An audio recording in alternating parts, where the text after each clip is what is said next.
ತಾಲೂಕು ಆಡಳಿತ ಮಂಡಳಿಯಿಂದ ತುಮಕೂರು ಗ್ರಾಮಾಂತರದ ಹೊಳಕಲ್ಲು ಗ್ರಾಮ ಪಂಚಾಯಿತಿ ವ್ಯಾಪ್ತಿಯ ಈಕಿಕಾವಲು ಗ್ರಾಮದಲ್ಲಿ ದೀಪಗಳನ್ನು ಬೆಳಗಿಸಿ ಸಂಕ್ರಾಂತಿ ಹಬ್ಬದ ಕಬ್ಬು, ಬೆಲ್ಲ, ಎಳ್ಳು ವಸ್ತುಗಳನ್ನೆಲ್ಲ ಸಿಂಗರಿಸಿ ನೂರಾರು ಗ್ರಾಮಸ್ಥರನ್ನು ಒಂದೆಡೆ ಸೇರಿಸಿ ಮಾತನಾಡಿದ ಹರ್ಷ ಅವರು, ನೀವು ಚಲಾಯಿಸುವ ಮತ ದೇಶಕ್ಕೆ ನೀಡುವ ಕೊಡುಗೆಯಾಗಿದ್ದು, ದೇಶದ ದೃಷ್ಟಿಯಿಂದ ತಾವುಗಳು ಪ್ರತಿಯೊಬ್ಬರೂ ಮತದಾನ ಮಾಡಿ ವಿಶೇಷವಾಗಿ ನಮ್ಮ ತುಮಕೂರು ಗ್ರಾಮಾಂತರದಲ್ಲಿ 100ಕ್ಕೆ 100ರಷ್ಟು ಮತದಾನ ಮಾಡಬೇಕೆಂದು ಸಾರ್ವಜನಿಕರಲ್ಲಿ ಕೈ ಮುಗಿದು ಮನವಿ ಮಾಡಿದರು.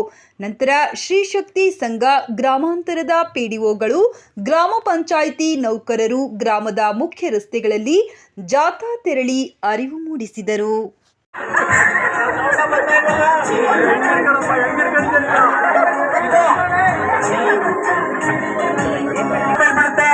ಸ್ವಲ್ಪ ಎಚ್ಚರವಾಗಿ ನೋಡ್ಕೊಳ್ಳಿ.